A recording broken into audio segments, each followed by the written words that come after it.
그렇지만 실제로 또 한 분의 중요한 인물이 등장하는데 이제 그게 누구냐면 이제 아브라함이에요. 아브라함. 이 아브라함이 구약 인물 중에서 신약에서 가장 조명을 많이 받은 인물이에요. 그런 부분들이 이제 우리에게 주는 의미가 뭔지 지금 우리가 지금 성경 강의 듣고 있는 히브리서도 이제 그런 맥락에서 쭉 진행이 되거든요. 그런 부분들을 우리가 한번 정리를 이제 하려고 그래요. 왜냐하면 신약 성경은 아브라함이 굉장히 큰 주제거든요. 그 아브라함을 이해해야 신약의 새 언약을 잘 이해할 수가 있어요. 우리 같이 한번 생각해 보도록 하겠습니다. 한 가지 오늘은 제가 집에서요 추워갖고 지금 사무실을 못 나갔어요. 그래서 화면이 좀 바뀌었어요. 양해 부탁드리겠습니다. 어, 우리가 예수님께서 이제 이제 아브라함을 예수님께서 이렇게 하셨거든요. 이런 부분이 이제 우리가 좀 생각해 돼야 될 부분이에요. 실제로 예수님 시대의 유대인들은 모세 중심의 어떤 그런 에, 구약을 이제 보고 있었는데 예수님께서 아브라함을 주목하시는 거예요. 여기 거지 나사로 비유 이렇게 보시면 아브라함을 살아있는 거지 나사로 비유를 보시면 사실은 나사로가 하늘나라의 천국에 갔는데 거기 누가 있어야 되냐면 모세가 있어야 돼요. 그 당시 신학으로서는. 그 모세가 율법을 줬기 때문에 모세의 그 율법에 의해서 우리가 이제 심판받고 이제 그렇게 하면서 이제 하나님 나라에 들어가는 건데 이 아브라함이 거기 있는 거예요. 아브라함이. 이거 굉장히 다른 전환이고 더군다나 이제 요한복음 8장에 보면 아브라함을 살아있는 인물로 소개를 해요. 네? 그래서 이제 아브라함은 나의 때 볼 것을 즐거워하다가 보고 기뻐했다. 아브라함이 나기 전부터 내가 있느니라, 이게 있느니라 이렇게 얘기하잖아요. 그러니까 아브라함이 이제 이런 면에서 지금도 아브라함이 이제 즐거워하고 있다 이렇게 얘기하면서 아브라함을 살아있는 인물로 묘사를 하는 거예요. 그러나 모세는 그렇지 않죠. 모세는 과거의 인물로 이게 묘사가 되잖아요. 그래서 율법이나 선지자를 폐하러 온 줄로 생각하지 마라. 폐하러 온 것이 아니요 완전하게 하려 합니다. 모세가 너희 마음이 완악하기 때문에 안 해버림을 허락하였거니와 본래는 그렇지 않다. 이런 얘기를 이제 하는 거죠. 그러니까 이 마태복음 19장에 있는 이제 이혼에 대해서 하나님께서 예수님께서 좀 더 엄격하게 얘기하시는데 모세가 얘기했던 건 이혼하려면은 이혼 증서를 써줘서 객관화시켜라 이제 그렇게 얘기한 것인데 예수님은 이제 가늠한 일 외에는 이혼하지 말라고 이렇게 하시면서 모세 오경보다 훨씬 더 엄격하게 이제 적용하고 있는 것을 보게 됩니다. 그래서 모세보다 그리스도가 더 존귀하며 모세는 하나님의 집 종이나 그리스도는 하나님의 집 아들이다. 이렇게 볼 수가 있죠. 그래서 이렇게 보시면 우리 아브라함에 대한 유대인들의 고정관념을 깼어요. 유대 문헌에서는 혈통적 아브라함의 자손이 하나님의 자녀였거든요. 그럼 무조건 되고 이제 하나님의 자녀인 거예요. 그래 구원이 이제 보장이 되고 가장 악한 사람이 아니면 구원이 보장된다. 이렇게 생각하고 있었어요. 그런데 이러한 그 고정관념을 깨고 세례 요한부터 이렇게 보면 하나님의 자녀는 회개에 합당한 열매를 맺는 자다. 그러면서 여기 오면 하나님이 능히 이 돌들로도 아브라함의 자손이 되게 하시리라. 이렇게 얘기하면서 아브라함의 자손을 강조하고 있는 것을 마태복음 3장에서 이렇게 보게 되죠. 세례 요한이 하는 얘기예요. 예수님도 보면 참 아브라함의 자손, 그래서 말씀에 거하는 자고 예수님께 대항하는 유대인들은 마귀의 자식이다. 이런 얘기를 사실 하거든요. 그래서 이제 요한복음 8장에 보면 그런 나와요. 어, 나도 너희가 아브라함 자손인 줄 알다. 이렇게 얘기를 해요. 왜냐하면 이 사람들이 자기 아브라함 자손이라고 하니까 하지만 예수께서 이르시되 너희가 아브라함의 자손이면 아브라함이 행한 일들을 할 것이거늘 지금 하나님께 들은 진리를 너희에게 말한 사람이 나를 죽이려 하는도다. 아브라함은 이렇게 하지 아니하였느니라. 이렇게 얘기함으로써 아브라함의 혈통적 자손인 건 맞는데 내용적으로는 아니다. 그런 얘기를 하시면서 이렇게 새롭게 이제 끌고 나가시죠. 너희는 그럼 뭐냐? 마귀, 아비 마귀에게서 났다. 이렇게 얘기하시면서 아주 확실한 선을 그어버려요. 그래서 이제 우리 이제 삭개오에 대한 얘기하실 때도 이렇게 나오거든요. 이렇게 보면 삭개오가 이제 이렇게 돌아왔을 때 회개했을 때 예수께서 이르시되 오늘 구원이 이 집에 이르렀으니 이 사람도 아브라함의 자손이다. 삭개오가 이제 세리거든요. 세리인데다가 그러니까 세리가 그 당시에 매국노고 이제 악한 자의 대명사로 이제 유대인들은 이제 특별히 그 서리관 있는 바리새인들이 그렇게 생각했는데 그 아브라함 자손이라고 얘기하는 거예요. 더군다나 삭개오는 그 여리고성의 그 세리 관원장이었어요. 그러니까 우리 유대인의 입장에서 볼 때는 상종도 할 수 없는 저속하고도 죄인이거든요. 예? 그런데 예수님이 그를 회개하니까 아브라함의 자손이다. 이렇게 얘기해 주신 거니까 아브라함의 자손이라는 개념을 상당히 확대하고 급진적으로 사용하신 거 볼 수 있겠죠. 예, 그래서 이제 이렇게 볼 수가 있는데 그러면서 신약의 저자들은 모세가 아닌 아브라함에게 초점을 맞춥니다. 믿음의 원형과 모델로서의 아브라함, 히브리서에 나와요. 그죠? 그래서 부름 받았을 때 갈 바를 알지 못하고 떠났고 믿음으로 이삭을 기다렸고 환란 속에서 옛 고향으로 돌아가지 않는 믿음을 가졌고 시험 받을 때 믿음으로 이삭을 드렸다. 이렇게 얘기하면서 특별히 이 믿음의 선진들을 얘기할 때 아, 이제 믿음의 원형으로서 우리 아브라함을 조명시키는 것을 보게 됩니다. 그다음에 야고보도 보면 아브라함이 믿음의 본이 이렇게 돼요. 아브라함이 그 아들 이삭을 제단에 바칠 때에 행함으로 의롭다 하심을 받은 거 아니냐 이런 얘기를 하고요. 그다음에 아브라함이 하나님을 믿으니 이것을 의로 여기셨다는 말씀이 이루어졌고 그는 하나님의 벗이라 칭함을 받았다. 이렇게 이제 이렇게 얘기함으로써 아브라함의 믿음의 본을 쫓아갈 것을 이렇게 얘기하고 있죠. 베드로도 보면요. 이 그 아브라함 부부가 이제 우리들의 본이다. 그리고 본향 찾는 나그네. 이거 아브라함에게서 나온 거거든요. 아브라함이 본향 찾는 나그네로. 그다음에 이제 그리스도인. 이것을 같은 개념으로 보는 거예요. 같은 개념으로 베드로는. 그래서 그리스도인의 본이 아브라함의 부부인 것을 잘 이렇게 좀 강조하고 있죠. 사라가 아브라함을 주라 칭하여 순종한 것 같이 너희는 선을 행하고 아무 두려운 일에도 놀라지 아니하면 그의 딸이 된 것이니라 이렇게 얘기하면서 아브라함과 사라가 어떤 부부 생활의 본인 것을 분명히 언급하고 있죠. 여러분 이런 표현들은 사실은 구약이잖아요. 구약에는요. 야곱에 대한 얘기 나오고 모세에 대한 얘기 많이 나오지만 아브라함에 대해는 창세기 중심으로 나오고 그 중간중간에 가끔 한 번, 두 번 나오는 거지 이렇게 구체적으로 아브라함을 조명한 적은 없어요. 그러니까 이게 아브라함이 신약에 와서 많이 강조한 거예요. 왜냐하면 너무 모세 중심으로 구약을 보고 있었기 때문에 그것이 이제 예수님이 그거를 바꾸시려고 하신 거예요.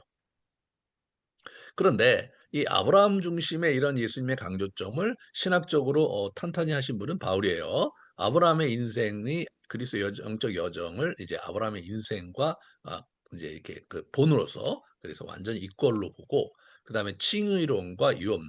그래서 우리가 믿음으로 이렇게 된다. 그 아브라함의 여정에서 나온 거고요. 유업론도 아브라함의 여정에서 나온 거거든요.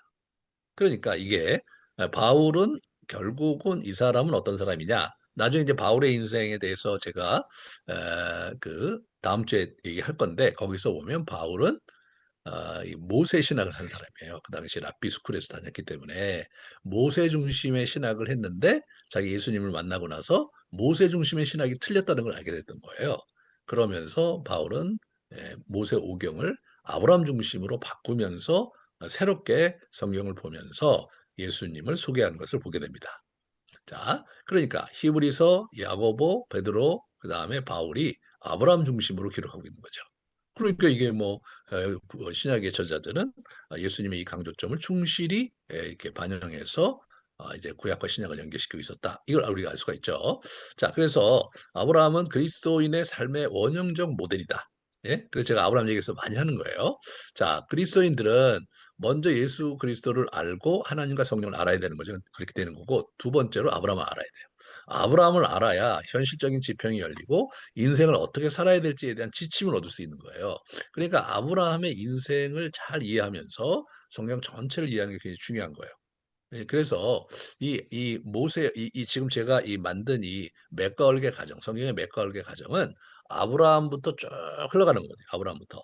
아브라함의 그러한 패러다임과 주제가 성경 전체에 어떻게 흘러가는지를 쭉 보여주는. 예? 그게 이제 이 과정입니다. 그래서 땅의 지평. 현실적으로 어떻게 살아가야 될지는 아브라함으로부터 우리가 이제 이렇게 구체적으로는 이해와 지침을 발견할 수 있다. 그 말씀을 드립니다. 자, 이제 그러면 바울이 그려낸 아브라함 중심의 영적 여정의 그 신학을 보면 이제 바울이 이제 모세 중심의 신학을 했다고 그랬잖아요. 신명기에 보면 나무에 달린 자는 저주를 받는 거예요. 나무에 달린 자는 하나님의 저주를 받았습니다. 이게 이제 신명기 21장에 나오거든요. 그래서 이게 이제 최고의 어떤 불명이에요. 나무에 달린 자가 이제 하나님께 저주받은 것. 그래서 우리가 이제 서기관과 바리새인들 그리고 대제사장들이 사두개인들이 예수님을 십자가형에 긋고 모함을 해서 이제 죽게 하려고 했던 것은 이 나무에 매달려 죽으면 절대로 하나님의 아들이 될 수 없다고 생각을 하고 있었기 때문에 그렇게 하면서 신학적으로 꽝꽝꽝 도장을 찍은 거였어요. 그래서 이렇게 보시면 베드로가 이렇게 보면 이렇게 얘기해요. 너희가 나무에 달아 죽인 예수를 우리 조상 하나님이 살리시고 이스라엘에게 회개함과 죄사함을 주시려고 그를 오른손으로 높이사 임금과 구주로 삼으셨습니다. 이렇게 나오죠. 그러니까 이제 나무에 달아 죽인 예수. 이게 사실은 십자가의 형틀이잖아요. 그러니까 너희가 십자가에 달아 죽인 예수 이렇게 표현을 안 하는 거예요. 나무에 달아 죽인 예수. 그것이 이제 의미하는 바가 있는 이 표현은 신명기에 있는 표현이거든요. 예? 그러니까 바울도 그러니까 명백하게 예수는 하나님의 아들일 수가 없는 거예요. 왜? 신명기에 저주를 받고 태어났는데 돌아가셨는데 그런데 실제로 다메섹의 도상에서 만나서 그 예수를 만난 다음에 이분이 완전히 이제 뒤집어진 거죠. 자기들 신학을 잘못했다고 생각한 거예요. 여기서 보면 우리 유대인의 땅과 예루살렘에서 그가 행하신 모든 일의 증인이라 그들이 나무에 달아 죽였으나 하나님이 사흘 만에 다시 살리사 이렇게 나오죠. 이게 베드로가 설교한 내용이거든요. 여기도 보면 나무에 달아 죽였으나 이렇게 나오죠. 십자가에 달아 죽였으나 이게 아니고요. 십자가에 달려 돌아가 죽으면 뭐냐면 그 당시는 어떻게 되냐면 반로마 항쟁을 하다 죽인 정치범이에요. 그러니까 나무에 달아 죽인 건 하나님의 저주를 받는 거래요. 그렇지만 그 저주를 받은 그분을 하나님께서 사흘 만에 살리셨다. 그게 그 왜 그러냐? 그것은 그런 죄가 없으시지만 인간의 죄를 대신 담당하기 위해서 그렇게 하셨다. 그 얘기를 이제 하는 거예요. 그래서 베드로전서에도 보면 친히 나무에 달려 그 몸으로 우리 죄를 감당하셨다 이렇게 나오죠. 그래서 사도 바울이 결론적으로 해석을 해요. 그래서 사도 바울이 갈라디아서에 보면 기록된 바 나무에 달린 자마다 저주 아래 있는 자라 하였습니다. 이는 그리스도 예수 안에서 아브라함이 복을 이방인에게 미치게 하고 또 우리로 하여금 믿음으로 말미암아 성령의 약속을 받게 하려 합니다. 이렇게 하면서 그 자기가 걸려 넘어졌던 그 부분 남에 달려 죽인 자는 절대로 하나님의 아들이 될 수 없었는데 사실은 그게 일바 이방인을 또 오딜류를 구원하기 위한 그분의 그 모욕과 수치 당함이었다라고 해석하면서 그러면서 이제 이분이 자기 이제 그 신앙을 예수 중심으로 딱 바꾼 거죠. 그러니까 예수 중심으로 이제 그 이게 딱 바꾸고 나니까 그죠? 그러고 나서 그렇다면 모세가 중요한 게 아니라 아브라함이 이제 중요한 게 된 거죠. 그래서 이게 보시면 율법이 아닌 믿음으로 얻은 의에 대해서 나오는 거예요. 아브라함이 여호와를 믿으니 여호와께서 그 일을 그의 의로 여기시고 이렇게 나오죠. 그 다음에 이제 이걸 주석으로 이제 로마서 4장과 이제 갈라디아 3장에 나와요. 믿음으로 의롭게 된 사람의 본으로서의 아브라함. 그 다음에 아브라함이 할례 받기 전이었으니 칭의는 할례와 전혀 상관이 없다. 그 다음에 시내산 율법이 오기 전이니 율법과도 상관이 없고 그다음에 아브라함은 율법이 아닌 믿음으로 하나님께 나아가는 모든 자들의 조상이다. 그 얘기를 하면서 이제 믿음으로 의롭게 된다. 예? 그렇게 된 거예요. 모세 오경을 그 당시 해석했던 사람들, 서기관과 바리새인들, 사두개인들은 믿음이 아니었어요. 율법을 지킴으로 의롭게 된다. 그렇게 생각을 했던 거예요. 그거를 바꾼 거죠. 예, 그렇게 된 거예요. 그래서 여기 보시면 믿는 모든 자의 조상이 됐죠.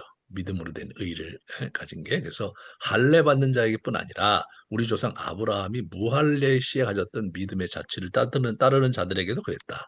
아브라함이나 그 후손에게 세상의 상속자가 되리라고 하신 언약은 오직 믿음의 의로 말미암은 것이다. 이렇게 얘기하는데 이런 이제 기초가 되는 이런 그 근거는 성경적 근거는 아브라함의 인생에 나오는 이야기 속에서 이걸 우리가 발견할 수가 있는 겁니다. 그래서 여기 이제 아브라함이 하나님을 믿음에 그것을 그에게 의로 정하셨다. 이게 이제 창세기 15장에 나온 말씀이거든요. 그래서 하나님께서 이제 15장에서 이제 어, 네 몸에서 날 자라야 후사가 된다. 이제 그 얘기를 했을 때 아브라함이 그걸 믿었거든요. 예? 그가 믿었단 말이에요. 근데 그걸 믿었는데 그렇다고 해서 100% 믿은 건 아니었어요. 왜냐하면 16장에 보면 우리 그 사라를 통해서 그 하가를 이제 후초로 드리고 이제 하가를 대리모 삼아서 거기서 애를 낳았잖아요. 이스마엘이잖아요. 그 하나님의 그 이 의도를 파악을 못한 거예요. 예, 그래서 그런 부분에서 이제 한계를 많이 갖고 있었던 걸 보게 되죠. 예, 그러니까 아브라함의 믿음이 제가 얘기하는 100점짜리 믿음은 아니었던 거예요. 예? 근데 하나님께서 그런 부족한 믿음을 의로 여겨주셔서 아브라함이 이제 그렇게 된 거라는 거죠. 만약에 창세기 22장에 우리 이삭을 바쳤잖아요. 그때 이제야 네가 나를 정령 경외하는 줄 알겠다. 그때는 사실은 100점짜리 믿음이죠. 그때 하나님께서 의로 여겨주신 게 아니라 예? 한참 전인 15장에서 의로 여겨주셨다. 그건 뭐냐면 이제 행위가 아니라 믿음이라는 거죠. 음. 그래서 이방인에게 믿음으로 말미암아 이제 칭의가 전수되는 거예요. 그죠? 그래서 성경이 미리 알고 먼저 아브라함에게 복음을 전하되 모든 이방인이 너로 말미암아 복을 얻으리라. 그렇게 이제 된 거고 너는 복이 될지라 이게 나오죠. 그래서 이 땅의 모든 족속이 너로 말미암아 복을 얻을 것이다. 그래서 이제 참 이제 우리가 복을 받으리라를 넘어서 너는 복이 된다. 이게 제일 중요해요. Become a blessing 이게 중요한 거예요. 복이 된다 이게 중요해요. 예? 복이 된다. 그 얘기 뭐냐면 내가 누군가에게 복이 되는 거야. 하나님께 내가 복을 받아서 그 복이 다른 사람에게 흘려가게 되는 복인 거예요. 나만을 위한 복이 아니라. 예? 그러니까 우리가 다른 사람에게 복이 되는 삶. 그게 뭐냐면 유업이에요, 유업. 그럼 나는 어떤 형식으로 어떤 영역에서 다른 사람에게 복이 되는 삶을 살 것이냐. 그게 유업인 거예요, 그게. 자, 언약 승계의 원리를 보면 육체를 따라 난 하갈의 아들 있잖아요. 약속을 따라 난 이삭이 있었잖아요. 그렇죠? 이렇게 보면 육체를 따라 난 자가 성령을 따라 난 자를 박해했다. 그러니까 이스마엘은 안 되거든요.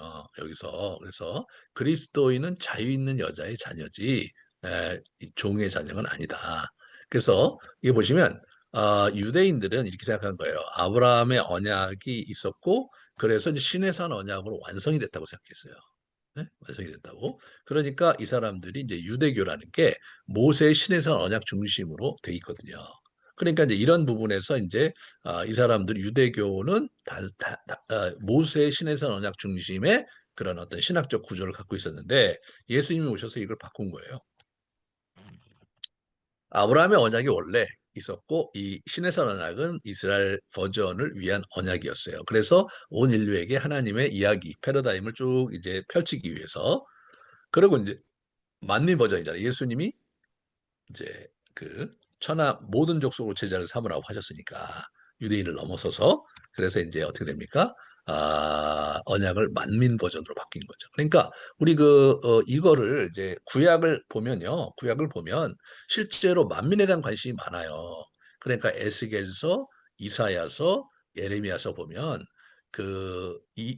단순히 이스라엘 백성에게만 관심이 있으신 분이 아니라 그 주변에 있는 많은 나라들의 전체를 관심을 가지시고 애굽을 징계하시고 그다음에 마술을 징계하시고 바벨론을 징계하시고 이런 얘기가 쭉 나오거든요. 하나님이 온 땅의 통치자인 것을 이제 얘기하고 그 백성에게 이제 함께하는 게 나오는데 특별히 아수르의 수도 니누의 성, 그죠? 니누의 성에 이제 그 회개의 복음을 전파하는 그게 이제 요나가 가잖아요. 요나가 그걸 안 가려고 그래요. 그래서 이제 그 사람이 그 물고기 뱃속을 하다가 이제 가갖고 거기에서 이제 그 니누의 성에서 이제 회개를 선포했는데 그 사람들이 그 회개하잖아요. 그러니까 하나님께서 니누의 성에 있는 백성들에게 관심이 있으셨다는 거죠. 그런 부분에서 하나님은 원래 처음부터 온 인류를 위한 그 구원 계획을 갖고 계셨는데 이스라엘 백성이 역사상 되게 힘들고 그러다 보니까 이제 민족주의가 탄생을 했고 그래서 민족주의에 고착된 형태로 이제 이렇게 신앙을 했었는데 그게 워낙 아니었고 예수님이 그걸 다시 아브라함 언약에 이렇게 이어서 이제 새 언약을 한 거예요. 이게 이제 굉장히 중요한 거예요. 이게 이거를 알고 이제 그 누굽니까? 우리 그 사도 바울의 서신서를 읽어야 정확하게 이해되고 율법 얘기 많이 나오는데 맨날 헤맬 수 있어요. 이걸 모르면. 자, 그러면 아브라함의 유업의 상속자인 그리스도인의 지위에 대해서 생각해 봅시다. 믿음으로 말미암아 아브라함의 자손이 되는 거죠. 그죠? 그래서 믿음으로 말미암아 자도 아브라함의 자손이 된단 말이에요. 응? 그래서 믿음으로 말미암는 자는 믿음이 있는 아브라함과 함께 복을 받는다.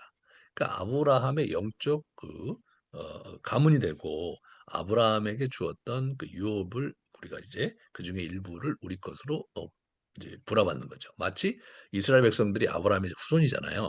근데 그 아브라함의 후손이 각 가족별로 가나안 땅에서 자기 지분을 받고 자기 땅을 불화받듯이 우리도 그렇게 된다는 거예요. 그리스도 안에 있으면 하나님의 아들이요 유업을 이을 자다. 이렇게 보시면 아브라함의 자손이요 약속대로 유업을 이을 자다. 이게 이제 굉장히 의미심장한 거잖아요. 그죠? 그러니까 아브라함과 우리가 연결이 돼요. 예수 그리스도 안에서.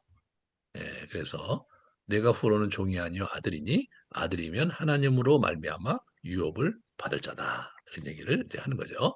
자, 믿음으로 승계받은 모든 유업의 상속자의 조상으로서의 아브라함에 대한 얘기가 나오죠. 갈라디아 상속자가 되는 그것이 유업 은혜에 속하기 위하여 믿음이 되나니 율법에 속한 자에게뿐 아니라 아브라함의 믿음에 속한 자에게도 그러하니 아브라함은 우리 모든 사람의 조상이다. 그죠? 그러니까 율법에 속한 자 유대인뿐만 아니라 아브라함의 믿음에 속한 자 이방인 중에서 예수를 믿는 자는 아브라함의 믿음에 속한 자잖아요. 그런 사람들의 이제 조상이다. 그러니까 아브라함의 인생의 그 원리와 또 축복의 원리가 이제 예수 그리스도 안에서 예수를 믿는 모든 자들에게 동일한 원리가 적용된다는 얘기죠. 자, 그러면 이 아브라함을 좀 우리가 보면은 언약 가문을 일궈간 아브라함을 보죠. 가나안에서 이분이 100년을 사셨어요, 여러분. 100년을 사셨는데 75세에 가나안에 도착했고 그다음에 85세, 86세 하가를 취해서 이스마엘을 낳고 99세에 할례를 해가지고 소돔과 고모라 그때 멸망하고 그다음에 100세에 이삭을 얻죠. 그리고 그날 이제 이삭의 그 우리로 얘기하면 돌잔치인데 젖될 무렵에 잔치를 이제 하면서 갈등이 생겨서 하갈과 이스마엘과 결별하죠. 그래서 이스마엘 이제 이스마엘을 보내고 브엘세바에 거주하는 그런 얘기가 나오고 137세에 사라가 죽어요. 그 다음에 이제 140세에 누가 이제 며느리를 때 얻는 거죠. 리브가를 얻어요. 그러니까 137세에 사라가 죽고 나서 이 사람 175세까지 살거든요. 160세에 뭐 하냐면 에서와 야곱이 출생을 해요. 그래서 175세에 이분이 이제 돌아가시죠. 115세 소천을 해. 그러니까 이제 여러분 이걸 쭉 보시면 알겠지만 이제 사라가 죽고 나서도 한 40여 년 사셨죠. 그죠? 사라가 죽고 나서도. 그럴 때 이제 구두로하고 같이 사는 거예요, 그때. 그러니까 이런 면에서 이분이 100년을 사시는 데 있어서 앞부분, 그러니까 이제 이삭을 얻었고, 그 다음에 이제 바치기까지, 이삭 15 정도 되면 115세에서 120, 그때 이삭을 데리고 가서 이제 바치는 게 나오잖아요. 그때까지가 연단의 세월이었죠, 연단의 세월. 그렇게 연단의 세월이에요. 그러니까 그때까지 한 40년에서 45년의 시간이 지난 다음에 연단이 끝나잖아요. 그 다음부터는 아주 간단하게 이제 기술이 되는 거죠. 22장이 이제 그 모리아산에서 이삭을 바치는 얘기인데 25장이 아브라함 얘기가 맞춰지거든요. 그럼 여러분 이제 23장은 사라가 죽고 그 다음에 24장은 며느리 리브가를 얻고 25장은 이제 아브라함이 죽고 그렇게 되는 거예요. 그죠? 근데 실제로 그 기간은 시간적으로 볼 때 한 60년 정도 되거든요. 60년 정도 되는 시간은 아주 짧게 기록하고 앞에 이제 유업을 얻기까지의 그 40여 년의 연단의 시간을 더 많이 기록을 하고 있는 거예요, 성경이. 그거를 우리가 잘 알아야 돼요. 그래서 이렇게 보시면 어, 이제 부르심에 순종하여 언약의 땅으로 간 게 이제 처음에 나오죠. 언약의 땅으로 이렇게. 그래서 갈 바를 알지 못하고 가고 하나님의 그 어떤 계획하시고 지으실 터가 있는 성을 바라고 갔다. 이제 그것이 15에서 11장에서 하고 있는 거죠. 그래서 여기 이제 밑에 우루 지금 이제 이라크죠. 우루 거기서 어디로 갑니까? 저쪽에 하란까지 가는 거예요. 하란까지. 하란까지 가서 거기서 우리 이제 데라 아버지가 죽고 그 이후로 이렇게 쭉 넘어온 거예요. 이게 이제 가나안 땅인데 여기 보시면 이제 여기가 그래도 비옥한 땅에 속하고 지금 이제 요단강 건너 이 표는 사우디아라비아 완전 사막이 사막. 그리고 이제 이쪽에 이제 네겝이라고 된 이쪽도 사막이에요. 연 강우량이 50mm에 비해서 100mm밖에 안 되는. 그러니까 여기에 조그만 이렇게 땅이 이제 그 이제 광야로 둘러싸인 그런 조그만 땅인데 하나님께서 여기를 가라 그러신 거죠. 그래서 이제 우리 아브라함이 여기 와서 이제 거기서 이제 있었던 해프닝들이 거기서 일어난 얘기를 하고 중간에 그게 예수님의 인생과 빨간 건 예수님의 인생이거든요. 그죠? 그런 부분에서 이렇게 쭉 한번 우리가 볼 수 있고 죄송합니다. 빨간 게 예수님의 인생이 아니라 아브라함도 중간에 기근이 나서 갔다가 오잖아요. 예수님이 이 생로를 그대로 갖다 오세요. 네? 그렇게 되는 거죠. 그다음에 부르심에 순종하여 언약 가문을 이루고 가죠. 그래서 이게 이제 이게 이렇게 제가 맞는 거는 이게 영적으로 업앤다운을 한 거예요. 업앤다운. 이분도 업앤다운을 많이 이제 경험을 하셨어요. 그래서 75세에 이제 이분이 이제 믿음을 가지고 갈 바를 알지 못하고 가나안 땅으로 간 거죠. 가나안에 도착을 했어요. 자, 그다음에 애굽 피난을 하고 이제 그다음에 헤브론을 이주하고 가나안 전쟁이 좀 있었고 그다음에 이제 하나님과의 언약 체결이 15장에 나와요. 16장에 이제 이때 어떻게 됩니까?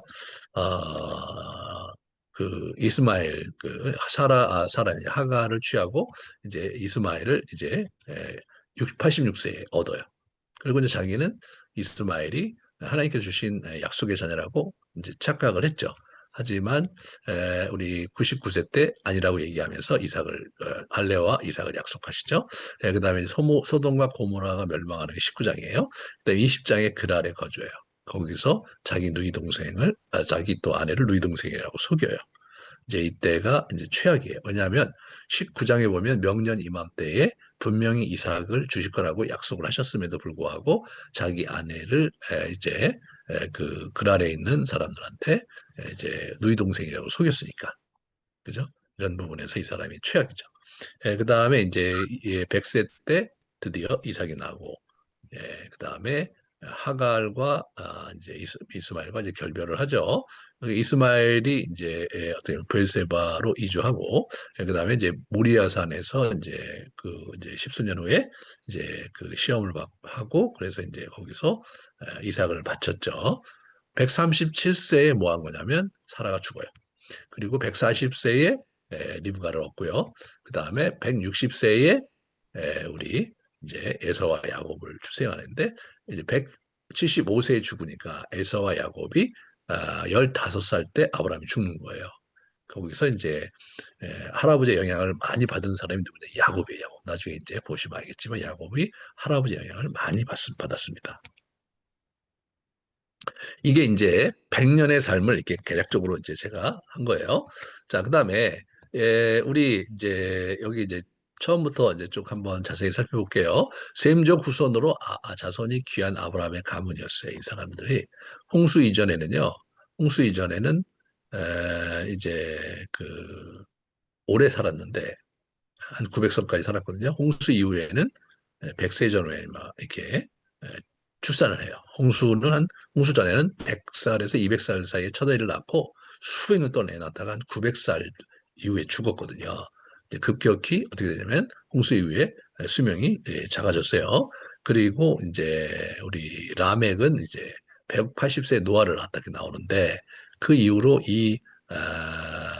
이제 데라 집안, 아브라함 집안은 이제 30세 전후에 아이를 출생하는 형태로 나오면서 이 집안이 자손이 귀한 집이 돼요. 그래서 이렇게 보시면 100세 전에 뭐 500년을 지내면서 자녀를 낳았고 430년을 지내면서 자녀를 낳았다 뭐 이런 식으로 나왔는데 그런데 실제로 이제 이 아브라함의 이 가문은 그렇지가 않죠. 그래서 나홀이 29세 때 데라를 낳고 119년을 지내며 자녀를 낳았고 데라가 119년 동안 낳은 데라는 70세에 아브라함과 나홀과 하란을 낳았다. 이렇게 얘기를 하는 거예요. 그러니까 70세에 낳은 거 이렇게 보세요. 여기 100세 이렇게 보면 이제 100세에 애를 낳고 500년 지내면서 뭐 자녀를 낳았고 뭐 그죠? 그런 식으로 이제 쭉 나오잖아요. 그죠? 이게 이제 뭔가 큰 변화가 있었던 거죠. 자, 그렇지만 데라는 70세가 되어서 아들을 낳았는데 삼남 일녀가 고작이었어요. 그래서 그래서 할대우르에서 하란이 죽어요. 그다음에 이제 나홀과 아브라함이 살았는 남은 두 아들이 이때부터 종례혼을 시켜 이 사람이. 예? 그래서 하란의 딸 밀가를 나홀과 결혼을 시켰어요. 그리고 아브라함은 사라 이복누이와 결혼을 시켰죠. 종례혼을 하잖아요, 지금. 그렇게 하면서 가문을 이제 지켜가려고 애를 썼던 게 데라예요.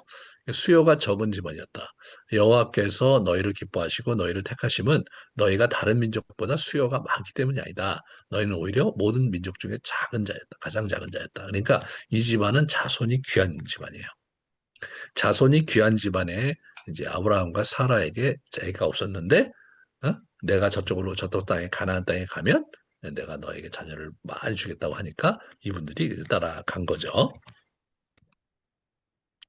영적 위협이 있는 가문이었지만 이 가문이 이제 데라 때는 별로 아니었어요. 신앙이. 그래서 아브라함의 아버지 나홀의 아버지 데라가 강 저편에 거주하여 다른 신을 섬겼다 이렇게 나와요. 이제 여호수아에서 나오는 거예요. 너희 조상이 강 저쪽과 애굽에서 섬기던 신들을 치워버리고 이렇게 나오죠. 예, 너희 조상들이 강 저쪽에서 섬기던 신들 뭐 이런 게 나오니까 우상 숭배를 한 거예요. 데라가. 예? 그래서 이제 갈대라 우유에서 이제 이끌어낸 여호와다 이렇게 나오죠. 그러니까 하나님은 데라를 부르신 게 아니라 아브라함을 부르셨는데 데라가 같이 온 거죠. 고대 갈대아 우르에서 갈대아는 고대 술사들로 유명한 땅이에요. 보면 갈대아 술사를 뭐 느부갓네살 때 막 부르는 게 나오거든요. 거기는 주술로 아주 유명한 땅이었던 거예요. 거기에 데라가 물들어 있었던 거죠. 자, 이제 여기서 이제 멀리 가잖아요. 12장 이제 부르심을 쫓아서 가는데 첫 번째로 큰 민족을 약속하셨고 복을 주어 이름을 창대하게 하셨다고 그랬고 복이 되는 blessing으로 보내주셨고 모든 족속에게 복을 얻게 하는 통로가 되겠다고 얘기했죠. 유업이에요 이게.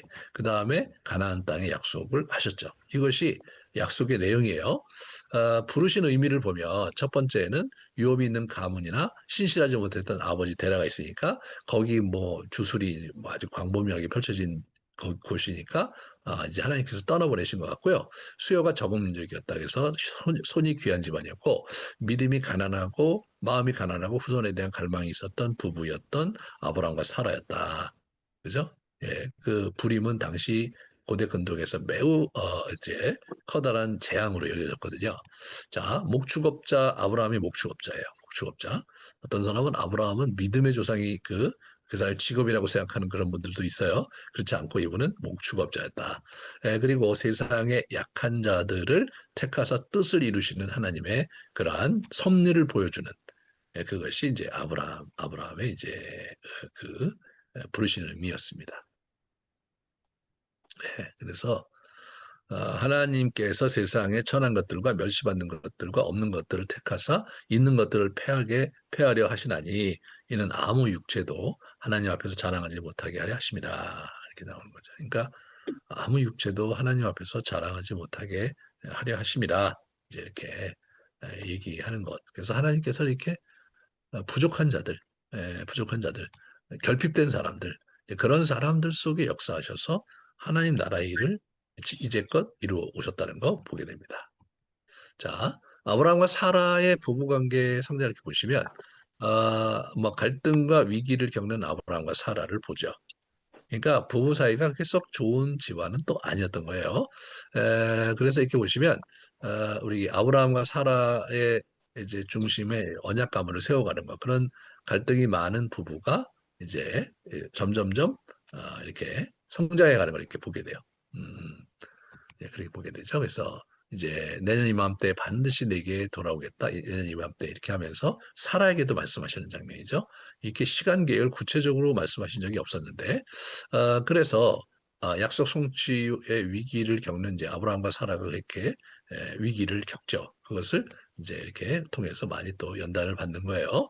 그래서 사라의 입지와 유업이 세워지는 거예요. 그러니까 아브라함과 사라를 동시에 부르신 거예요. 아브라함을 부르신 게 아니라 아브라함 부부를 부르신 거예요. 예?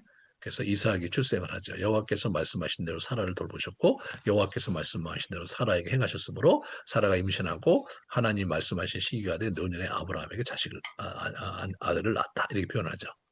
그러니까 그 이전에 이제 하갈이 오랫동안 있었잖아요. 하갈이 이제 그런 것들을 이제 이렇게 통해서 사라가 많이 힘들었는데 그리고 이제 자기 애도 없었으니까 이스마엘이 있었으니까 아브라함은 이스마엘 통해서 가문이 이어질 거라고 이제 오해하고 있었고 참 그 어려운 상황이었지만 하나님께서 사라를 돌보셨다. 예, 그래서 특별히 그 20장에 그 아비멜렉 그 족속 중에서 사라를 넘봤을 때 막 누이 동생이라고 속이는 어처구니 없는 일이 벌어지는 그러한 아주 험난한 인생을 살았던 사라를 하나님께 주목하시는 거예요. 그러니까 아브라함만 주목하신 것이 아니라 사라도 주목하셨다. 그래서 이렇게 보시면 하갈은 어떻게 돼요? 하갈은 이제 이렇게 내보내죠. 사라 중심의 가족이죠. 왜냐하면 처음에 약속할 때 아브라함을 부르셨는데 아브라함과 저기 사라를 부르셨다. 이게 아브라함과 사라를. 그게 분명하게 나오거든요. 그게 이제 여종과 그 아들을 내쫓아라. 이 종의 아들은 내 아들 이삭과 함께 기업을 얻지 못하겠다. 예. 그래서 이제 확고하게 하시고 이제 아브라함 부부를 이렇게 보면 아브라함과 사라를 굉장히 중요시 여겨요. 이사야가 아브라함과 너희를 낳은 사라를 생각해보라 이렇게 나와요. 네? 그리고 사라의 믿음을 주목하죠. 믿음으로 사라 자신도 나이가 많아 단산하였으나 잉태할 수 있는 힘을 얻었으니 이는 약속하신 이를 믿으신 줄 알았습니다. 이렇게 나오죠. 그리고 이제 사라를 주목하는 거죠. 사라가 아브라함을 주라 칭하여 순종하고 같이 너희는 선을 행하고 아무 두려운 일에도 놀라지 아니하면 그의 딸이 된 것이다라고 얘기함으로써 사라를 그리고 사라와 아브라함 이렇게 이제 이런 부분들을 우리 주목해 봐서 하갈이 아닌 사라였다. 예? 예. 내 안에 사라의 이름을 사례라 하지 말고 사라라 하라. 그가 네게 아들을 낳아 주게 하여 내가 그에게 복을 주어 그를 여러 민족의 어머니가 되게 하겠다. 이렇게 나오죠. 이스마엘은 뭐냐? 그 이삭이 후사다. 이렇게 분명히 이제 언급을 하는 거죠. 가나안 족속이 아닌 내 족속의 딸, 며느리 삼자 며느리 이렇게 보시면 그래서 24장에 이제 그 바단 아람으로 가서 리브가를 이제 데리고 오잖아요. 그죠? 하란에 가서 그래서 이제 헤브론 이제 가족 장지를 이제 이렇게 마련하죠. 그래서 아브라함이 거기다가 사라를 붙어요. 이게 무슨 의미가 있냐? 그거는 이제 고향을 삼는 거예요.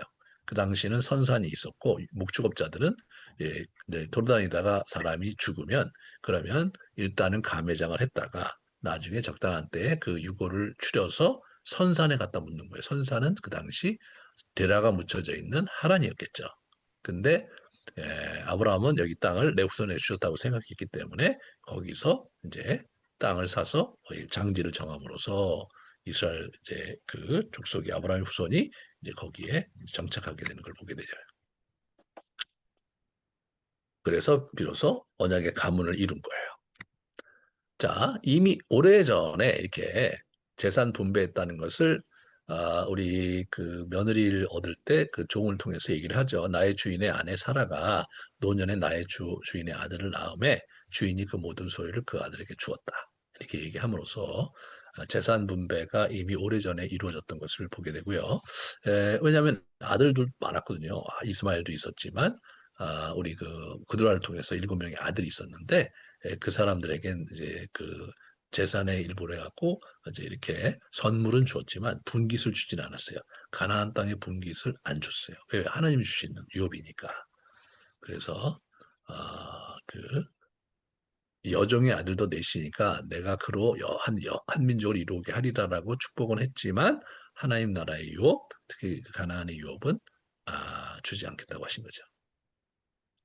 그래서 이제 여기 보시면 동쪽으로 보내거든요. 이삭과 분리시켜서 그들의 딸들을 이렇게 동쪽으로 분리시켜서 선물을 줘서 쭉 보내요.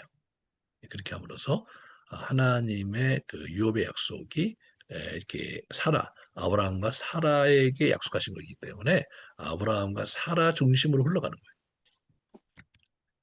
그래서 보면 서자에게는 예, 선물이지 분깃이 아니에요. 예? 서자에게 재산을 주었던 그드라의 일곱 아들에게 재산을 주었는데 거기 그 단어가 gift로 나와요. 포션이라고 그러거든요. 그 저기 유업 줄 때 보면 그 분깃이라고 하는데 분깃이라는 표현 안 써요. 선물을 준 거예요, 선물을. 예. 그러니까 가령 예를 들어서 어떤 회장님이 자기 비즈니스가 한 10개 정도 된다. 그 회사들이 이제 회장이니까 10개 정도 되는데 이제 그 자녀들에게 이제 자기가 유산으로 물려줄 때 회사를 하나씩 줄 수 있잖아. 너는 이거 네가 해라. 철강은 네가 하고 반도체는 네가 하고 그 저기 건축업은 네가 하고 이제 뭐 조선업은 네가 하고 이런 식으로 주면은 그게 분기시죠. 그런데 그 회장님이 이제 어떤 아들에게는 그 회사를 주는 게 아니라 집도 큰 거 사주고, 집도 큰 거 사주고, 그다음에 이제 재산도 좀 현금으로 많이 주고, 그다음에 차도 좋은 거 사주고, 어, 그렇게 했다면 그건 선물이에요, 그 사람에게. 분깃이 아니야. 아버지의 그 비즈니스의 분깃이 없는 거예요. 먹고 떨어져라 이거잖아요. 그게 굉장히 큰 차이예요. 여기서 분깃이 없어요. 왜 그러냐? 약속한 자들이 아니거든요. 사라의 이 몸을 통해서 난 자라야 하나님의 약속이 적용되는 사람이다 이거예요. 그냥 여러분과 제가 사라의 후손이라는 얘기를 그래서 계속해서 강조하는 거예요. 그래서 유교적 자녀관과 재산 상속관을 가지고 있는 우리들의 패러다임을 재검토해 봐야 된다.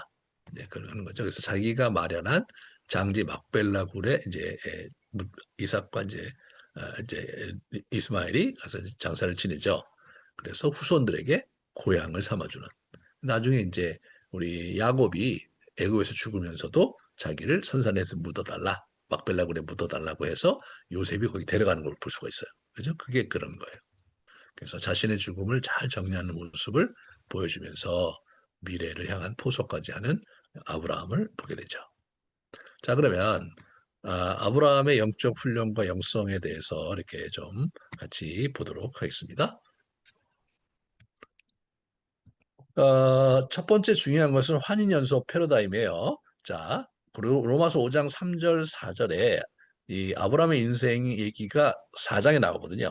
5장 앞부분에 우리 사도 바울이 그걸 요약을 했어요. 어, 우리가 환난 중에도 즐거워하나니 이는 환난은 인내를 인내는 연단을 연단은 소망을 이루는 줄 알미라 이렇게 나오거든요. 소망을 이루는 줄 알미라. 그렇게 함으로써 이제 하나님께서 어떻게 이제 이루어 가셨는가를 이렇게 보는 아브라함의 인생 전체를 이런 관점으로 이제 요약을 한 거예요. 이것이 참 굉장히 우리에게 의미가 있는 거죠. 왜냐하면 환란은 인내를 낳는다. 인내는 연단을 낳는다. 연단은 성품이에요. 연단된 성품. 그래서 영어로 보면 proven character로 나와요. 내적인 어떤 열매를 맺는 거예요. 그러면 유업의 소망을 이루는 거. 그게 이 아브라함의 이야기 속에서 사도 바울이 요약한 그 하나의 주제죠.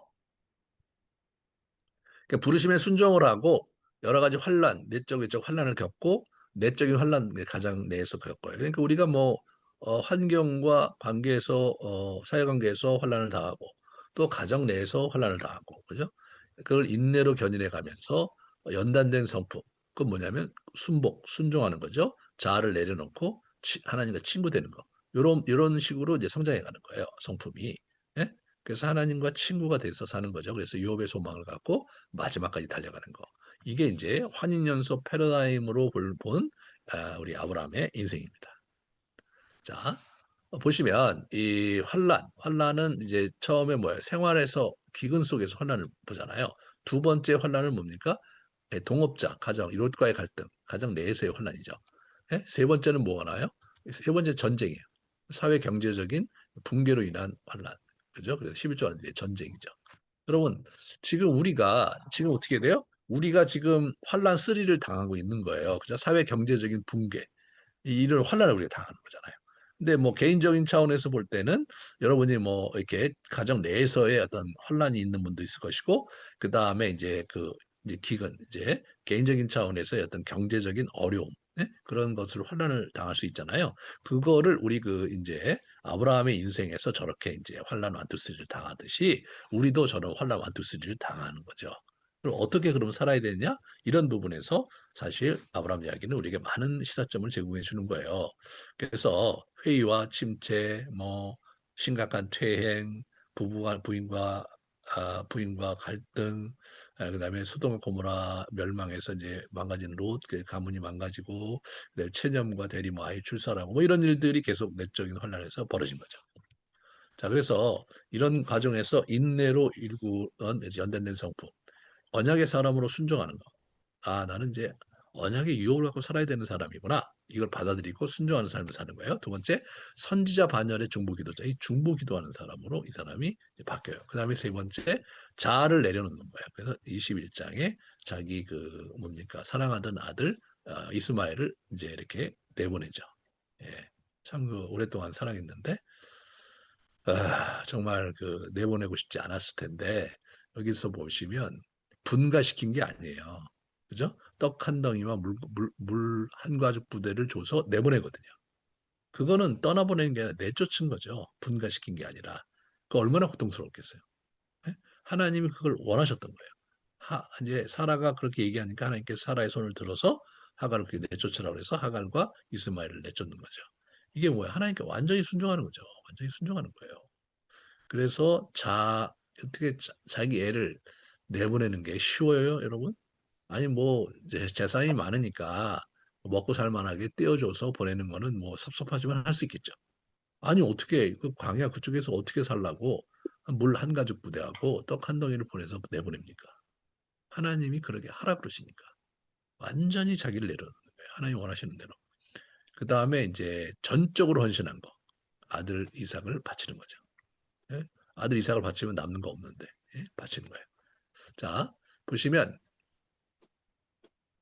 이제 소망을 붙드는 거, 소망을. 그래서 영원한 하나님을 붙든다는 얘기가 이제 21장 마지막에 나와요. 예? 이제 우리 이스마엘 내보내고 그렇게 나오고, 그래서 22장에 보면 여호와 이레, 여호와를 마주보는 장면이 나와요. 예, 그다음에 그 23장에 뭐 여호와 이레가 여호와를 보다 그런 뜻이에요. 이게 준비되다 그런 뜻도 있지만 좀 이따 말씀드릴 거예요. 그다음에 이제 창세기 23장에 보면 가족 장지 막벨라 구리를 마련하고, 그리고 이제 24장에 언약의 약속을 잇는 며느리감을 구하죠. 이게 소망이잖아요, 소망. 예, 그거예요. 자, 그러면 우리가 하나님과의 그 관계 역동, 하나님과의 그 관계 역동 측면에서 좀 보시면 피상적으로 하나님을 알고 그다음에 자기중심적으로 하나님을 이해하죠. 예, 계속해서 넘어져요. 예? 실망과 혼돈 속에서. 예? 그다음에 그렇지만 이제 그런 가운데 운명적으로 언약을 붙들고 일어서서 온 세상의 심판자이신 하나님을 보고 영적 현기증을 느껴요. 그래서 이제 이렇게 무너지죠. 좀 이따 말씀드릴게요. 예, 그다음에 자아를 내려놓는 거예요. 영원한 하나님을 붙잡으면서 그다음에 언약의 신실한 하나님을 붙잡고 하나님과 친구 맺는 거. 그것이 22장이에요. 예, 그렇게 되는 거죠. 예, 그렇게 되는 거. 자, 보시면 부르심과 비전, 환란을 당하죠. 그 다음에 언약 체화 및 이게 유업의 사람으로서 자기가 이렇게 정리가 되는 게 이제 15장서부터 17장이거든요. 그래서 환란을 당하면서 그 다음에 이제 궁극적으로 자아를 내려놓고 하나님의 나라를 붙들고 이제 우리 이삭을 바칠 때 이제야 내가 나를 사랑한 줄 안다 그런 얘기하면서 유업의 상속자로서의 친구됨을 해석을 해줘야 나중에 이사야서하고 우리 저기 야고보서에서 그 다음에 본향을 찾는 나그네 유업을 일구는 얘기 나오고 유업을 잊고 영원한 삶으로 이 사람이 소천하는 거죠. 이게 유업의 승계자로서의 아브라함의 영적 패러다임을 한번 제가 정리를 한 거예요. 정리를 한 겁니다. 자, 우리가 잠깐 쉬겠어요. 이걸 더 자세히 설명을 하려고 해요. 계속해서 강의를 진행하도록 하겠습니다.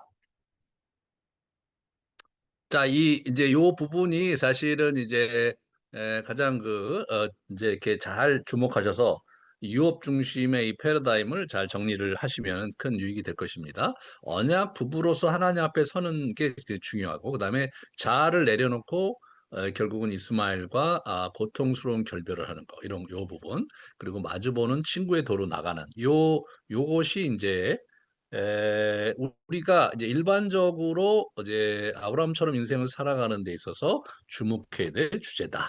예, 그래서 여기서 이제 보시면 이레라는 그 이제 22장에 나오는데 이게 보다라는 뜻이거든요. 히브리어로 라라는 뜻에서 여기 보시면 6번의 이레를 사용해요. 이제 창세기 22장에 보시면 6번을 이제 쓰거든요. 그런데 이레라는 말이 에, 그 보다라는 뜻이면 하나님 아브라함 이래 하면 아브라함 이래 하나님이 보고자 하신 것은 아브라함을 보고 싶었던 거고 아브라함은 또 하나님을 보려고 했던 거예요. 그래서 내가 이제야 하나님을 경외하는 줄 알겠다 이런 얘기 하는 거죠. 아니 아브라함이요 믿음으로 출발했어요.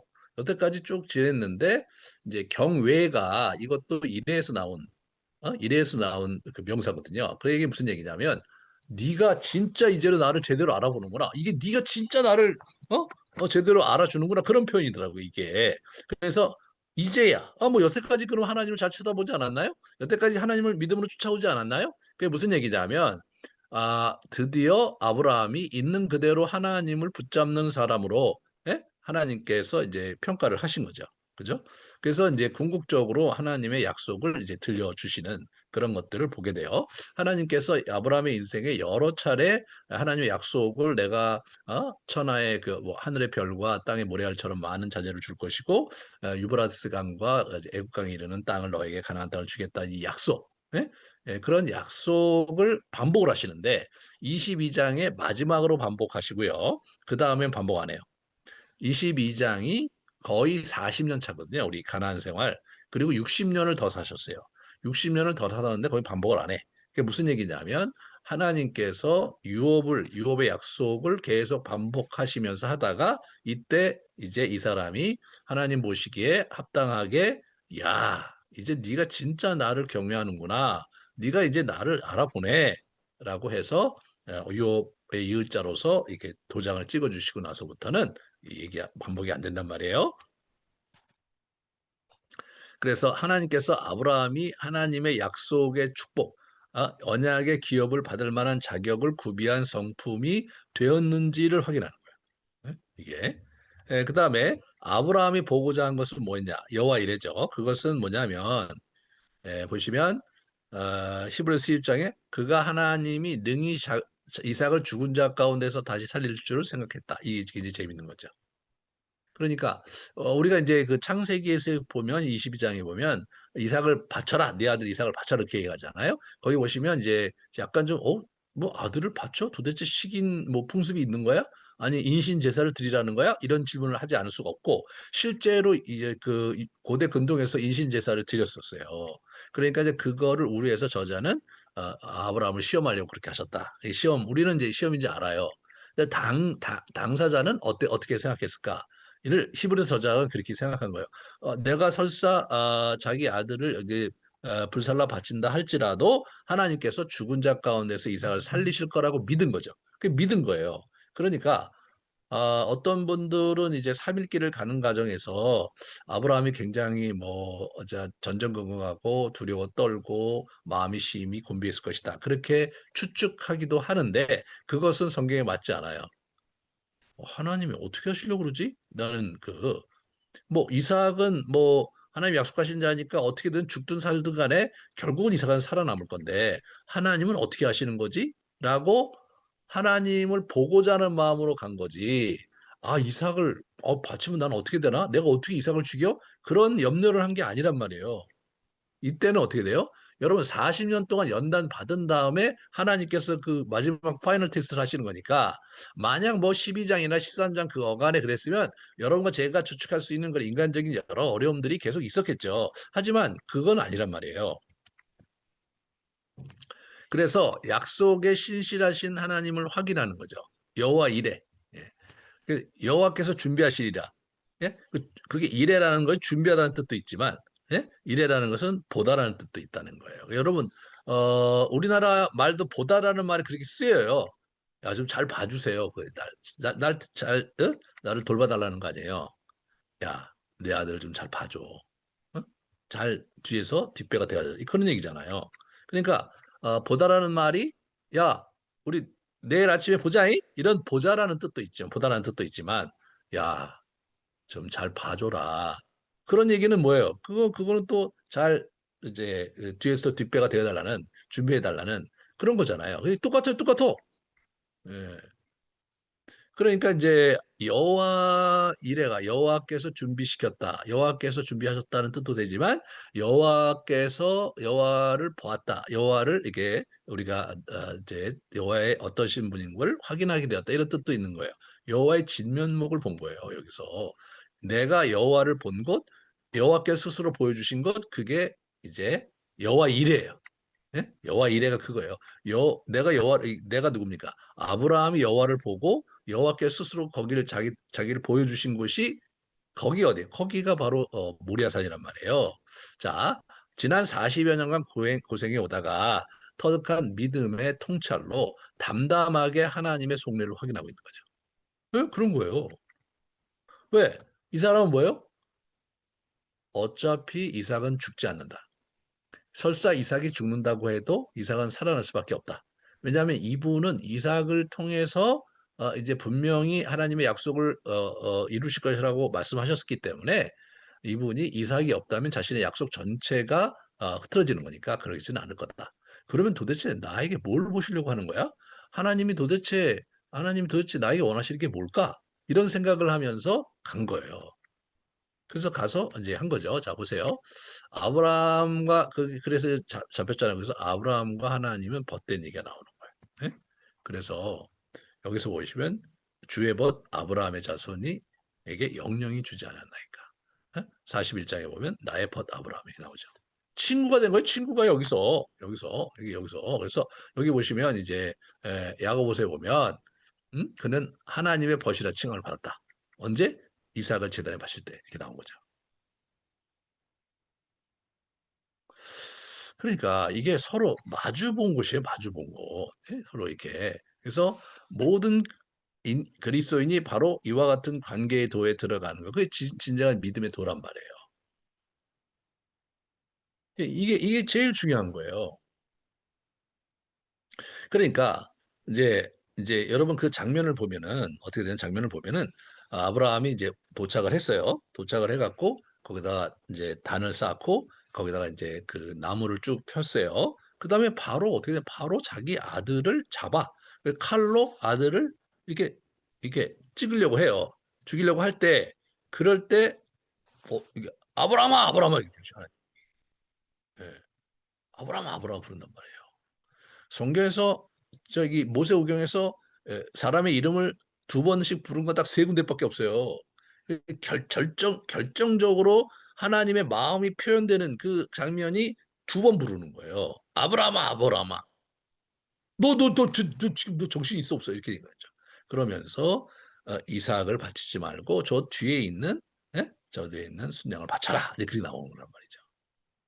창세기 46장에 이스라엘 야곱이 우리 그 이제 요셉을 만나러 갈 때 브엘세바에서 이제 그 거기 넘어가면 이제 경계를 넘어가서 이제 우리 애굽 진영으로 가는 건데 굉장히 마음이 힘들었던 거예요. 거기 기도할 때 야곱아 야곱 부른다. 출애굽기 3장에 보시면 우리 모세가 40년 만에 거기 이제 그 광야에서 이제 목동으로 지내다가 떨기나무 불꽃 가운데 시내산에서 그 호기심이 있어 간단 말이에요. 그때 모세야 모세야 그 세 장면이 아주 그의 영적 여정에서 세 사람에게 굉장히 중요한 이정표가 되는 장면이에요. 하나님의 마음을 표현하는 장면이란 말이에요. 여기서 하나님께서 뭐 한 거예요? 하나님이 어떤 분인지를 우리 아브라함이 본 거죠. 어? 그러면 그렇지. 어, 이삭을 죽이면 하나님의 약속이 어그러지는데, 예, 그게 쭉 드러난 거란 말이에요. 하나님 편에서 보면 그걸 그렇게 하고 이제 저기 그 순양 갖다 바칠 때 이제야 네가 정녕 나를 경외한 줄 알겠다. 이제야 정녕 네가 나를. 하나님께서도 뭐예요? 아브라함을 진면목을 본 거 아니에요. 거기서 아 서로 하나님의 마음이 이러셨구나. 아, 어? 이제 아브라함아 네 마음이 그랬구나. 그래서 어떻게 됐다고요? 친구가 돼, 친구가. 예? 친구가 된 거란 말이에요. 요즘 제가 설교하잖아요. 예수님과 우리가 친밀하게 보내고 이제 3일째 하는 그 친밀하게 보내 이게 워낙 기독교 핵심인 거예요. 이 구약부터 계속 그렇게 간 거예요. 하나님과의 관계의 진수는 뭐냐? 마음을 다하는 친구, 의리의 순정이란 말이에요. 그냥 관계에도에 우리는 관계에도. 신은 저 멀리 계시고, 예? 신은 위엄 있으시고 전지전능하시고, 두려운 분이시다. 거기까지가 끝이 아니라 그러나 그런 분이 나에게 관심이 있고 굉장히 인격적으로 우리 아버지의 마음으로 또 이렇게 부부의 마음으로 우리와 함께 하시고 그렇게 아웅다웅하면서 교제하며 살기 원하시는 분이고 우리는 그렇게 하면서 친구로 살도록 우리를 초청해 주신 거예요, 여러분. 예? 그거 아셔야 돼요. 제자도의 핵심이 친구 되는 거죠, 여러분. 이게 보시면 세리와 죄인의 친구로 예수님이 내가 내 친구를 너에게 말한다. 곧 나의 친구다. 예?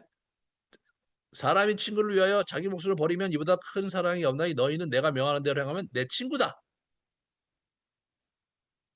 너희는 내가 명하는 대로 행하면 그건 나의 친구라. 이제부터는 너희를 종이라 하지 아니하리니 종은 주인이 하는 것을 알지 못함이라. 너희를 친구라 하였노니. 친구가 되는 친구가 여러분 결국 이게 요한복음 15장이 어떻게 돼요? 요한복음 15장이 뭡니까? 친구가 되는 거잖아요. 예수님께서 3년 동안 제자 훈련하고 내일 돌아가세요. 돌아가기 전날 밤에 성찬식 하시면서 하신 말씀이에요, 이게. 예? 그래서 뭐예요? 제자도의 마지막 그 모습은 예수님과 친구 되는 거예요. 그게 제자도의 열매여야 되는 거예요. 그죠? 제자 훈련이 하나님의 일꾼 만드는 게 중요한 게 아니라 하나님과 친구 되는 게 중요한 거란 말이에요. 그거를 놓치면 안고 없는 찐빵인 거예요. 기독교의 핵심이 하나님과 친구로서 사는 거예요. 예수님 친구를 삼고 동행하고 그분이 바라고 원하시는 바를 이 땅에 일구어 드리면서 그러면서 사는 게 제자도의 이 핵심인 거예요.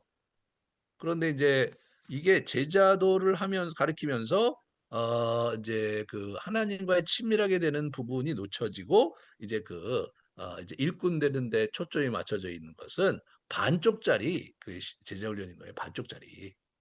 예, 그 반쪽짜리 제자 훈련이 사실은 문제가 많은 거죠.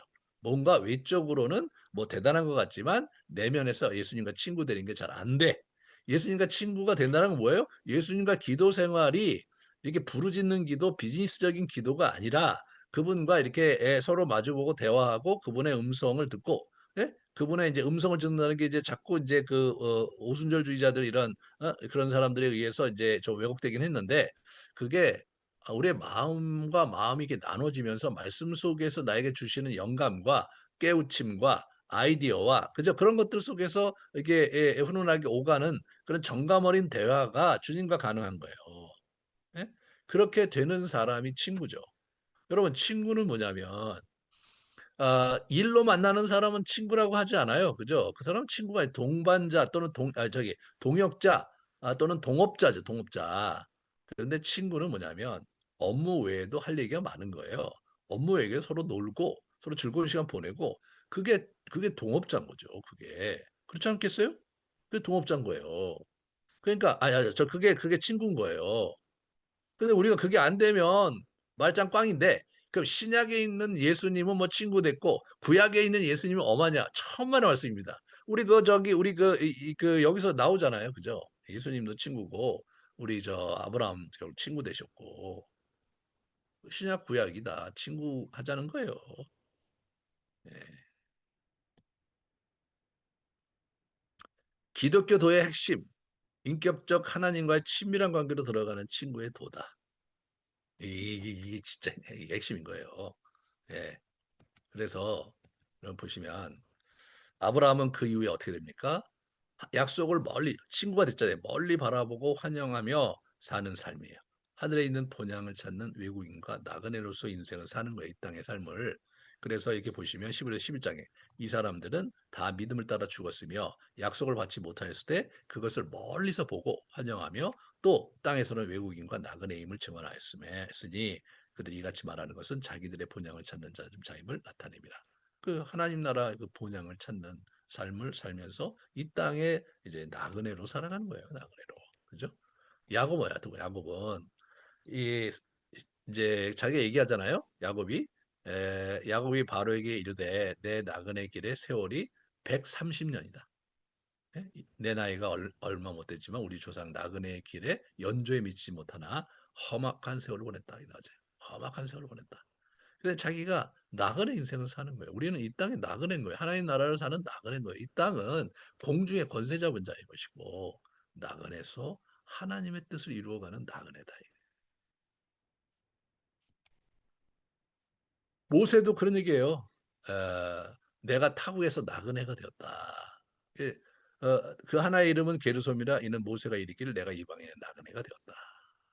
모세도 자기를 나그네로 여겼단 말이에요. 그다음에 다윗 어떻게 다윗 나는 주와 함께 있는 나그네이며 나의 모든 조상처럼 떠도나이다.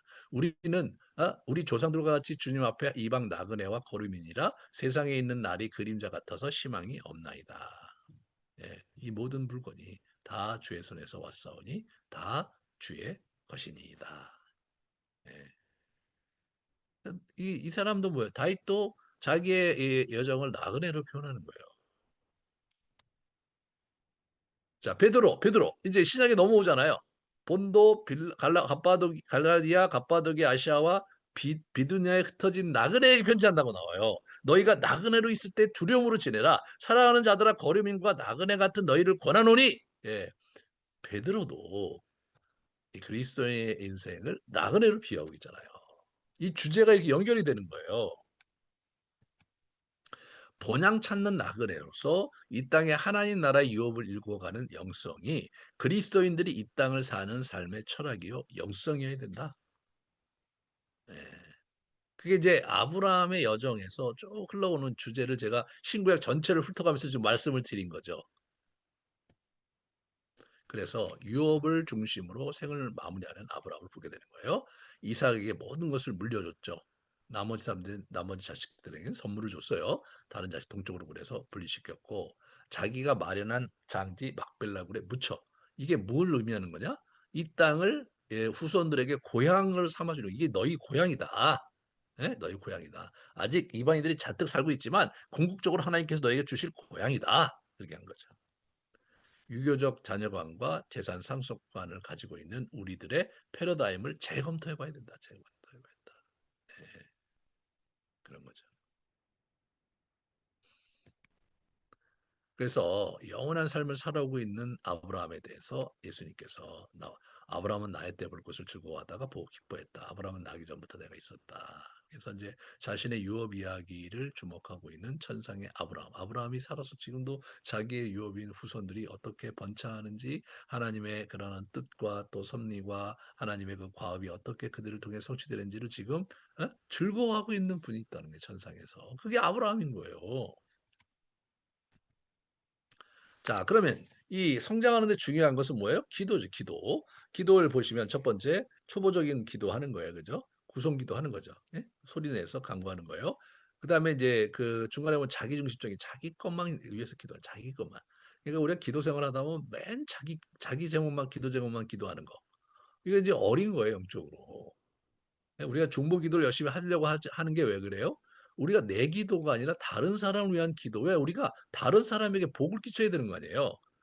진지하게 또 막 기도하고 막 이렇게 하면서 이제 나가는데 이때부터 기도의 형태가 대화하는 형태로 바뀌어요. 아브라함이. 예? 침묵 13년. 그 침묵의 기도가 13년. 예? 이스마엘 근데 거기에 13년 비거든요. 16장 16절에서 여러분. 그다음에 이제 17장 1절에 보면 거기 거기 13년이 이제 공백이 있어요. 어? 이제 이스마엘을 낳고 나서 이제 이삭 13살 때 하나님께서 나타나셔서 이제 이삭을 주겠다고 약속하신 거기 침묵이 침묵.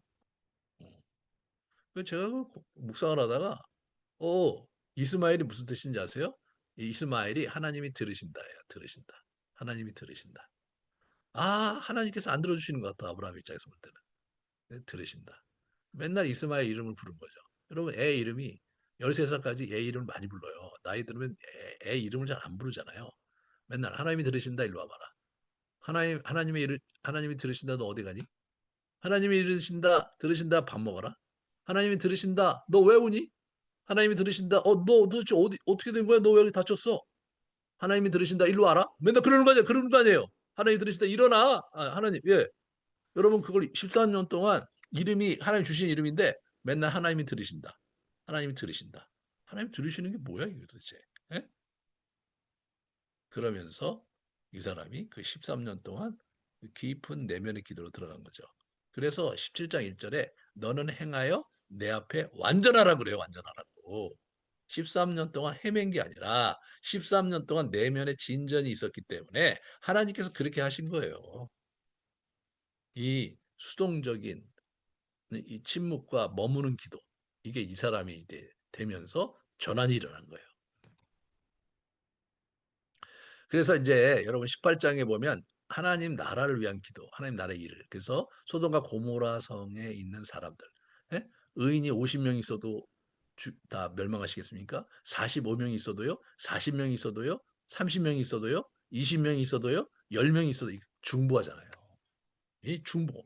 하나님의 나라를 위해서 영혼들을 위한 중보하잖아요. 이 사람이 바뀌는 거예요. 기도가 내용이 바뀌고 형태가 바뀌는 걸 보셔야 돼요. 그래서 하나님과 연합되는 기도를 하면서 친구, 선지자적 기도, 그다음에 이제 순종의 도를 밟고 그다음에 마주 보면서 그 여호와 일에 그 기도를 하는 거예요. 마주보기 기도를 하면서 멀리 보기, 이제 멀리 이제 나그네 된 인생 속에 멀리 보면서 이게 이제 그렇게 가면서 하나님과 연합되고 하나님 안에서 하나님 나라에 나그네 되고 그분의 친구로서 살아가는 도가 이렇게 일어나는 거예요. 이 기도의 역동이 이렇게 쫙 펼쳐지는 거예요.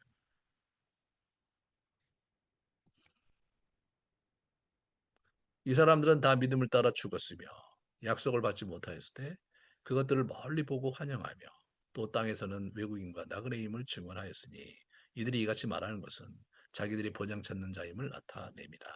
그들이 나온 바 본향을 생각하였더라면 돌아갈 기회가 있었으려니와 그들이 이제는 더 나은 본향을 사모하니 곧 하늘에 있는 것이라. 예. 이게 아주 알알이 들어오셔야 돼 이제. 지금 제가 이게 지금 우리 히브리서를 지금 강의하잖아요. 이게 흘러가는 거예요. 히브리서 전체 주제에서 굉장히 중요한 주제인 거예요. 인생이 뭔지에 대해서 히브리서 저자가 굉장히 중요한 얘기를 하고 있고 그러면 그 인생살이에서 우리가 본향을 찾아가는 나그네로 살아야 되는데 중요한 내면의 역동은 대제사장 되신 하나님을 바라보고 그분과 기도하고 그분에게 요청하고 그분의 임재 속에 들어가는 삶을 살면서 이 땅을 나그네 인생을 살아야지. 여러분 뭐 그런 하나님과의 교제, 예수님과의 교제도 없고 대제사장 되신 하나님에 대해서 예수님에 대해서 아주 그냥 아주 조그만 어떤 소극적이고 또 아주 천박한 이해를 가지고 이 땅을 산다면 그 나그네를 사는 게 아니라 방랑자로 사는 거죠. 나그네. 어떤 나그네가 이제 자기들의 목적을 향해서 가는 게 아니라 방랑자로 이제 이렇게 막 부평처럼 부유하는 인생을 사는 거 아니에요? 예, 그런 거죠. 뭐 홈리스로 사는 거예요. 홈리스로. 예.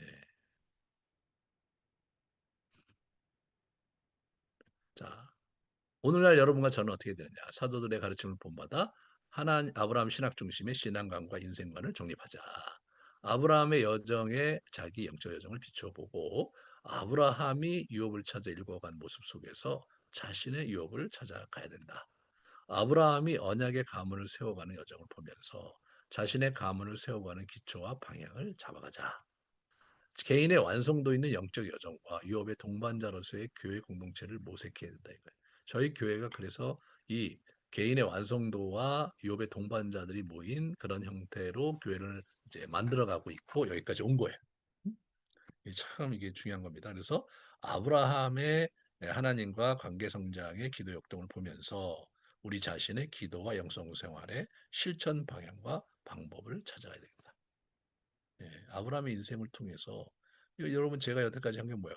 신약의 저자들이 막 아브라함에 대해서 얘기한 걸 다 이렇게 저기 잘 통합하고 요약하면서 여러분한테 이제 나눠드린 거잖아요.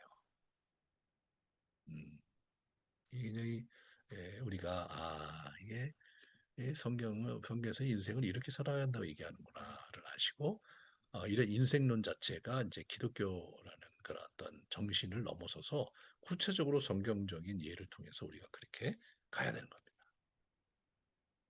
이제 여러분 한번 좀 오늘 그 강의 들은 거 생각하시면서 잠깐 리플렉션하는 시간을 갖도록 하겠습니다.